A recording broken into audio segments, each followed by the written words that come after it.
Abelardo Cufia, de la precisión a la exactitud. Rapaceán y Lonas, nuevo desafío. Nos proyectamos al mundo.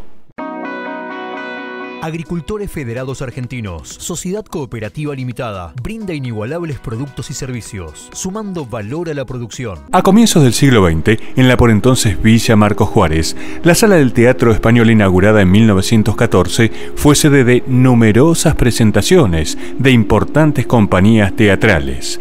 Los elencos de los famosos radioteatros hacían giras por el país y Marcos Juárez fue partícipe de muchas de sus actuaciones.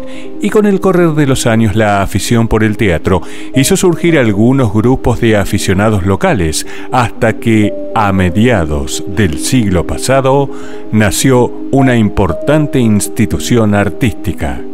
Y así nació, el 28 de abril de 1953, la Peña Artística Elevación. Y hoy, Marcos Juárez les cuenta su historia. Bienvenidos. Bueno, la Peña Artística Elevación es una de las instituciones pioneras, junto con el Yarabí, de la cultura de la ciudad. La relación que tenía mi familia es porque mi papá estuvo entre el grupo fundador y además fue uno de los que más trabajó en lo que era el teatro, porque la Peña nació con una obra de teatro que se llamó El Gavilán. Y a partir de ahí, un grupo de aficionados empezó a dirigir obras de teatro. Entre ellos estaban Rosario Roberti, Carlos Bigliocco, en un primer momento el doctor Montenegro, el maestro González, y formaban grupos de aficionados que estudiaban, ensayaban durante un tiempo determinado y después daban una función de teatro, a lo sumo 2. Mucho trabajo para pocas funciones, pero era realmente un acontecimiento para la ciudad, o sea, asistía prácticamente todo el pueblo a esas funciones teatrales. Y mi papá se preocupó mucho, él siempre le gustó todo eso, le gustó lo que era el arte, todo. Y bueno, formó la Peña, que terminó estando donde está el Pisurno ahora. Mi papá, aparte de ser presidente de la Peña, fue director de teatro, junto con el papá de Inés Garrigós, con Rubén Garrigós. Hicieron muchas obras. Al comienzo, la Peña Elevación estaba ubicada en España al 125, una casona vieja donde hoy está el centro comercial, y desde 1964 en su tradicional sede de San Martín al 1044, donde actualmente se encuentra la Escuela Especial Dr. Jorge Loinas. Precisamente, la Peña Artística Elevación donó este inmueble al establecimiento educativo. En el año 1963, los artistas locales pusieron en escena una conocida obra, Los chicos crecen. Yo desde muy chica escuchaba los comentarios, acompañaba a mi papá a los ensayos, veía las funciones, hasta que en el año 1963, cuando se decide estrenar la obra Los chicos crecen, de D'Artés y Damel, había en el elenco 3 niños, y entonces junto con Gustavo Martini y Rolly Rey integramos el elenco, con mucho cuidado por parte de los adultos. Era una aventura ir a los ensayos. Mi papá me llevaba con la condición de que llevara las cosas para hacer los deberes, y mientras ellos ensayaban, él no quería que participara tanto de las conversaciones de los adultos. Pasábamos noches enteras trabajando en eso. Don Fernando Álvarez hacía todo lo que era decorado, siempre donó todo, nunca cobró nada por eso. Así que íbamos a un lugar que él tenía al frente de la plaza, y ahí se hacían los decorados, trabajábamos todo. Bueno, yo hice una consola, en ese momento no había nada electrónico, estamos hablando de bastantes años atrás, así que me mandé una consola de luces con reóstato que me inventé y qué sé yo, y bueno, y nos manejábamos así como podíamos, ¿no? En esa obra dirigían Rubén Garrigós y Coco Martini. Fue una maravilla para nosotros la experiencia del teatro con el grupo de adultos.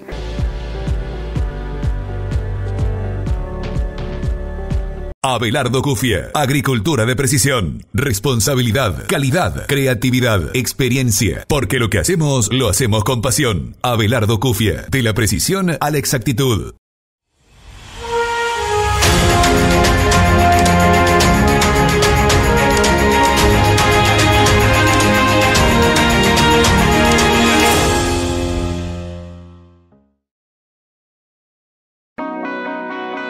Agricultores Federados Argentinos, Sociedad Cooperativa Limitada, brinda inigualables productos y servicios, sumando valor a la producción. Descubrí los beneficios de la cooperativa en Marcos Juárez, Tortugas y General Roca. Ingresá a www.afascl.coop o buscanos en redes sociales. En AFA, desde hace 88 años, juntos hacemos camino. Si bien la formación actoral era la tarea primordial de la Peña de Elevación, dentro de ella también existían otras expresiones artísticas que encontraron eco en quienes participaban y en la respuesta del público, como por ejemplo el coro polifónico que nació en 1957 y que hizo numerosas y aplaudidas presentaciones en la ciudad y la región. La Peña también se inicia con la creación de un coro, que era muy importante porque fue dirigido en aquel momento por Coca Curti de Toselli, una persona muy conocida también, y que en su momento después fue la vicedirectora del CPA.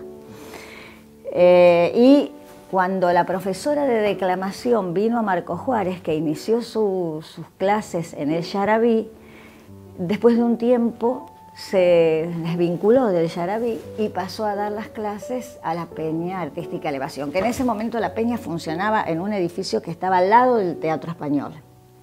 En una casa antigua, creo que ahora está el centro comercial, ahí funcionaba la Peña. Era una casa antigua que tenía varias habitaciones y estaba una de ellas acondicionada también para las clases de danzas, porque venían de Rosario profesoras de danzas clásicas y españolas. Y en 1973, la presentación de una obra teatral generó la presencia en la sala de una persona que luego a la institución le aportaría y mucho. Bueno, continuando con el teatro, yo a partir del año 73 ya me integro más al grupo. Estrenamos La Tercera Palabra, una obra maravillosa de Alejandro Casona. Y en una de las funciones estuvo presente Miguel Ángel Daga. Miguel Ángel Daga, el hijo de don Miguel Daga, el pintor, en ese momento estaba viviendo en Rosario, integrando el grupo Arteón de Rosario, que es un grupo que todavía continúa.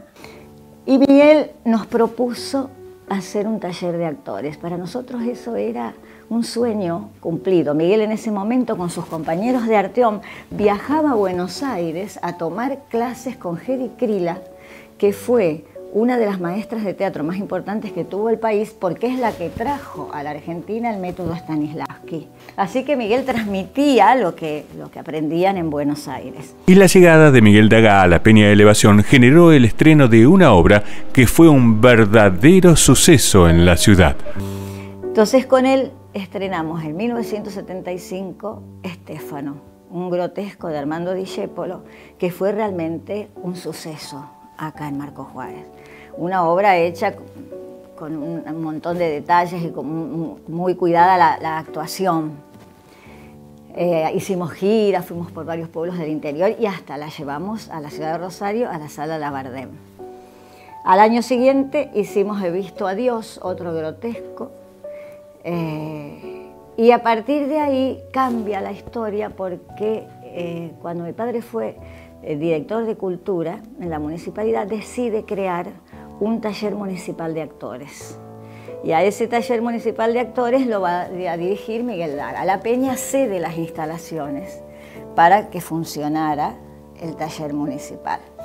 Ya nosotros cuando hicimos He visto a Dios habíamos acondicionado el lugar. La Peña funcionaba ya en el local que ahora ocupa la Escuela Loinas, que fue comprado por la comisión de la Peña y posteriormente donado a la escuela. Y volteando unas paredes logramos hacer una sala propia. Era un sueño tener sala propia y además poder hacer temporadas. Dábamos las funciones durante 2 meses y eso para nosotros en el interior era una novedad absoluta porque siempre se ensayaba muchísimo para una función o a lo sumo 2. Entonces, acostumbrar al público, una sala chica que tenía capacidad para 50, 60 espectadores, pero tener en el cartel en Marcos Juárez la posibilidad de elegir durante 2 meses una fecha para una función era realmente una novedad y para nosotros un sueño. Aquella institución artística que fundó un grupo de vecinos en 1953 fue una de las más recordadas y notables de la ciudad y luego de 31 años de actividad, en 1984 la Peña Elevación finalizó. Otra de las grandes instituciones de la ciudad que ya forman parte del patrimonio de la memoria colectiva de Marcos Juárez. Para mí, yo creo que es lo que realmente marcó mi vida, porque tanto en la escuela de declamación, a cargo de Celia Ferrero, que era la profesora que venía de Córdoba, como lo que fue participar del grupo de teatro, es lo que yo soy. Era un orgullo para mí que mi viejo fuera el presidente de la Peña. Era, te diría, una de las pocas instituciones de cultura que había en Marcos Juárez. Y bueno, yo recuerdo mucho la participación de Miguelito Daga. Miguel Daga fue un genio, un director de teatro espectacular y actor también. Nosotros después, yo ya me dediqué más a la parte técnica, y así que con Gustavo Martínez, que es mi homónimo, pero Martínez de apellido, los dos Gustavo, él hacía las luces, yo hacía las luces y hacía el sonido. Realmente fue importantísimo porque era la única institución en la que se hacía teatro, con gente de la ciudad. Fue un semillero realmente de vocaciones, fue ¿qué te puedo decir? El lugar donde estos actores que eran legendarios, Jorge Bonfigli, Ángel Goyano, Kela Lobos, Tele Sacia, gente, Oscar Gurdulich, había muchísima gente trabajando en la escenografía. Uno de ellos, muy importante, que trabajaba junto con mi padre y junto con Coco Martini, era Fernando Álvarez. Y Fernando, cuando estrenamos la obra He visto a Dios, que inauguramos la sala propia, donó todo el equipo de luces y de sonido que se estrenó en esa obra y que después que se disolvió el Teatro Municipal desapareció. No sabemos a quién le dieron todo ese material técnico, que era importantísimo porque la consola había sido hecha, la había hecho hacer Miguel Daga en Rosario por técnicos del Teatro El Círculo. Eso lo donó Fernando Álvarez a través de la IPF, que era su empresa, ¿no? Colaboraban con total desinterés. Totalmente amor al arte, sí, amor al arte. Era todo a pulmón. Todo poníamos, por ejemplo, te digo, don Fernando Álvarez ponía el decorado y lo hacía todo él a pulmón. Los actores no cobraban nada. Si viajábamos a Rosario nos pagábamos el pasaje, nos pagábamos una nasta, conseguíamos una chata, llevábamos todo. O sea, siempre fue todo a don Oren y con mucho orgullo y muchas ganas, ¿no?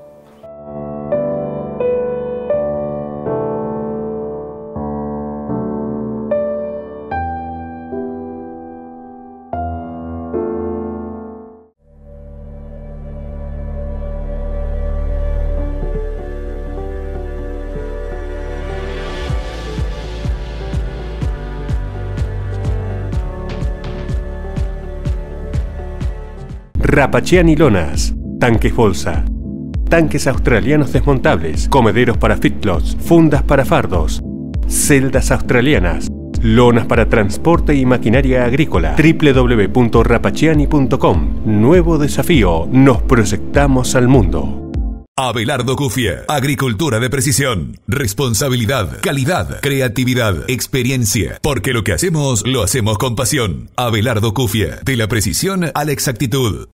Cuenta la historia que la primer despensa que se abrió en la ciudad fue de la familia Borri, los padres de los recordados y conocidos Héctor y Ezio Borri. Durante las primeras décadas de la por entonces Villa Marcos Juárez, las necesidades alimenticias de la población se cubrían con los grandes almacenes de ramos generales, en donde además se podían comprar muchos otros productos de consumo en el hogar. Desde finales del siglo XIX y las dos primeras décadas del siglo XX, llegaron a coexistir en la ciudad más de 25 comercios de estas características.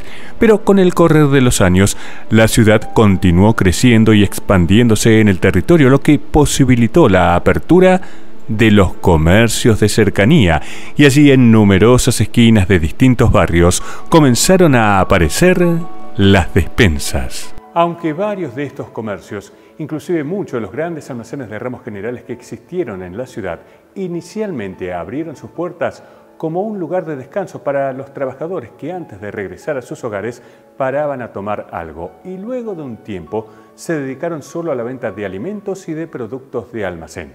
En homenaje a todas las despensas de la ciudad, hoy conoceremos la historia de una de ellas que estuvo ubicada en San Martín y Champagnat. Perteneció a la familia Peseta. Esa despensa era de mis nonos Peseta, que vinieron de Italia junto con la hija mayor, prácticamente recién nacida. Después acá nació mi papá y una hermana. Eso empezó como un boliche, donde se servía la copa de vino. Después se transformó en almacén, pero servía la copa de vino, estaban las argollas donde se ataban los caballos, los sulky, donde el fierro donde se limpiaban las botas del barro, todo piso de madera, había abajo un sótano donde con un aparejo que estaba en el techo, lo tengo gracias a Dios guardado, bajaban las bordalesas de vino. Al comercio de la familia Peseta, que luego se convirtió en una despensa, concurrían muchos trabajadores del ferrocarril. Y aquí aparece un reloj que tiene una historia particular. Iba mucha gente. Me decía mi papá que sabía ir mucha gente del ferrocarril en aquel tiempo.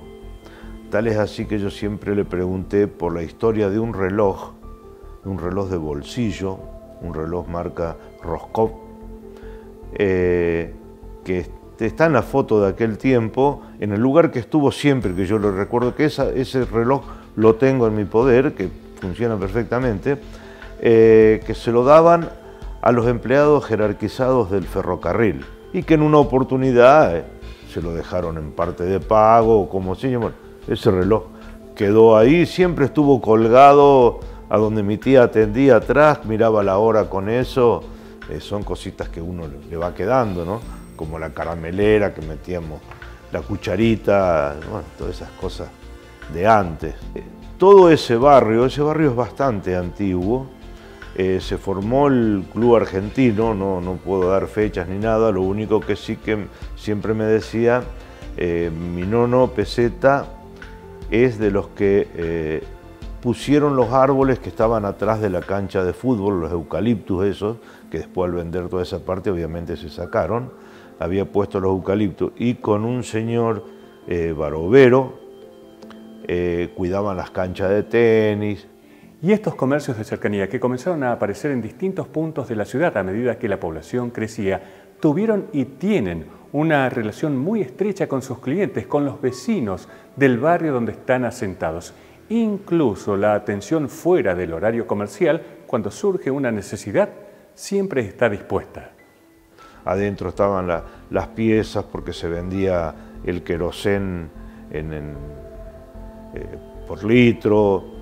Se vendía el carbón en bolsitas, que mi tía hacía las bolsitas para poner el carbón, se vendía el azúcar en bolsitas, estaba todo a granel y como era antes, ¿no? Que a su vez entre todas esas bolsitas se hacían tiempo para tener la quinta, las gallinas y todo, bueno. Pero gente italiana muy laburadora, muy laburadora.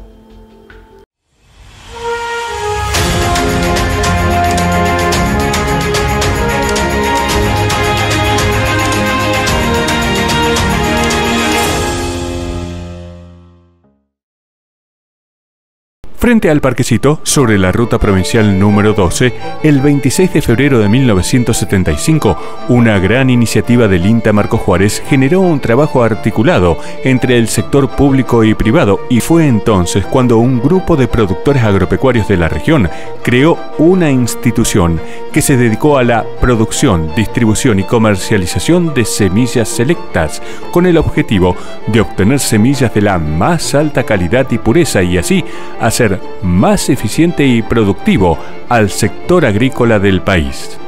Y esa institución se llamó Cooperativa de Productores de Semillas Limitada. La Cooperativa de Semillas nació a iniciativas del INTA, de Marcos Juárez, porque como creaban semillas originales, necesitaba un ente que las comercializara. Entonces se fundó con los productores de Marcos Juárez un ente para eso. Para multiplicar variedades de INTA, sobre todo de variedades autóctonas como trigo, y porque la producción del INTA no alcanzaba para la gran demanda que tenía, porque eran muy exitosas las especies de trigo que se habían creado, a partir del programa trigo del INTA de acá, que habían tenido mucho éxito con la obtención de variedades de trigo, como el Marcos Juárez INTA, que fue el más famoso, después salió uno de Leones INTA, intentando, con los nombres de las variedades, hacer conocer las ciudades de la región. Bueno, como te decía, no alcanzaba la producción para la gran demanda que tenían, entonces el modelo posible que se creó fue el tema de hacerlo multiplicar por una cooperativa. Esta cooperativa surge a nivel nacional, se crearon 5 en todo el país, con la finalidad de distribuir los materiales de semilla que producía el INTA en todo el país. Pero cuando se trabajaba en eso, fundamentalmente las semillas de trigo, se llegó a hacer hasta 100.000 bolsas de semillas de trigo solamente. Este grupo de productores que aceptó el desafío de comenzar a producir y comercializar las semillas de alta calidad que había creado el INTA Marcos Juárez, inició su actividad en un edificio administrativo y con el tiempo se logró la construcción de las instalaciones en la Ruta 12. La sede original de la cooperativa está ubicado en Beiró y Chacabuco, donde funcionaba el edificio, digamos, la oficina de la cooperativa Tambera Zona Norte, que era una cooperativa integrada por productores tamberos del norte de Marcos Juárez, de la cual el señor Aldo Romanini era gerente. Entonces, como en principio no había muchos recursos, Romanini era gerente a su vez de las 2 cooperativas. El INTA cedió un terreno donde están los galpones y las oficinas. Primero se hizo un galpón de unas medidas muy importantes de 100 metros por 50, donde se almacenaba toda la semilla en bolsa. Era una semilla original. Eso duró 20 años aproximadamente. Íbamos a los campos con los compresores, limpiábamos las máquinas, todo para que no hubiera mezcla. Constatábamos la humedad, cosa de que no tuviera problemas de humedad el poder germinativo. Contratábamos el control de malezas mientras estaba el cultivo, la siembra. Bueno, esa era toda mi función. La cooperativa de semilla entregaba la semilla base para que el productor la sembrara y la producción la entregaba en la cooperativa de semilla. Y después la cooperativa de semilla la comercializaba. Que se habían adherido al plan, después se cosechaban, se clasificaba, se embolsaba y se vendía. Los directores de la cooperativa tenían la intención de que fuera regional.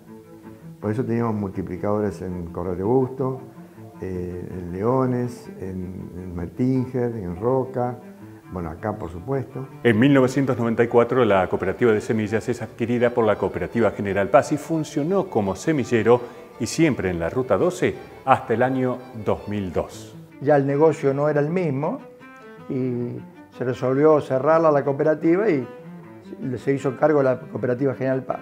Porque el negocio se había complicado, ya no era más el negocio de la semilla original, ya los balances eran negativos y bueno, se luchó un par de años y bueno, no hubo forma de revertirlo y se tomó la decisión de cederlo a alguna cooperativa de Marcos Juárez. Y la que aceptó, digamos, la propuesta fue la Cooperativa General Paz. Ese sistema duró varios años, hasta que en el 97, 98, el INTA deja de hacer ese sistema, lo libera al mercado, a los particulares, no produce más las semillas básicas o originales, entonces las cooperativas quedan prácticamente desmadradas. La cooperativa de semillas estuvo conformada por productores agropecuarios de la región y permitió que desde Marcos Juárez las semillas creadas por el INTA pudieran llegar a distintos puntos de la Argentina. La Cooperativa General Paz la adquirió en 1994, continuó su labor como semillero hasta el año 2002 y a partir de ese año sus instalaciones fueron utilizadas para almacenar soja y desde el año 2006 se reconvirtió en una planta de fertilizantes a granel y líquido. Y empezamos a trabajar, a aprender porque nadie, ni los del directorio ni yo teníamos experiencia en la producción hacia campo, ¿no? De todas maneras, el ingeniero Leonardo Galetti, que estaba a cargo de la producción de semillas, él nos orientó bastante cómo producirla. Y que fuera de una semilla, digamos, que salía como en categoría de original, como la misma que producía el INTA. Para mí fue muy importante porque acá le abasteció a Marcos Juárez y digamos, a varias zonas del país con semillas del INTA, ¿no es cierto?, creadas por el INTA, que eran semillas que estuvieron a la cabeza, digamos, en ese momento, ¿no? Eran semillas de muy importante rendimiento. Se vendió en todo el país, prácticamente en todo el país, sobre todo el trigo Marcos Juárez INTA fue un boom, fue un anti después del trigo, digamos. Con la vuelta a clases, no olvides que es muy importante tener al día las vacunas correspondientes al calendario único de vacunación. Para niñas y niños de 5 y 6 años, triple viral, triple bacteriana celular, polio y varicela. Son gratuitas y se aplican sin pedido médico. Te esperamos en nuestros centros periféricos de salud municipales para revisar tu carnet y completar el calendario de vacunación. En Barrio Sur, General Paz y Quintana, de 7 a 13 horas. En Barrio Sabatini, Rawson y Saavedra, de 7 a 17. Y en Villa Argentina, Hernández 1746, de 7 a 17 horas. Las vacunas nos protegen a todos. Secretaría de Salud Pública, Municipalidad de Marcos Juárez. En la por entonces Posta de Espinillos e inclusive en los inicios de la Villa Marcos Juárez no había escuelas para la educación de los niños. Por tal motivo, algunas colectividades de extranjeros iniciaron sus propias instituciones educativas, como por ejemplo la Sociedad Suiza Alemana y la Sociedad Italiana. Pero el continuo crecimiento de la población hizo que las autoridades de la flamante villa, a tan solo 1 año y medio de su fundación oficial, habilitaran la primera escuela pública, la cual todavía sigue vigente. Y esa será la historia de nuestro próximo encuentro. Vamos a conocer y recorrer los más de 130 años de vida de la Escuela Rivadavia. Los esperamos la semana que viene. Gracias por la compañía.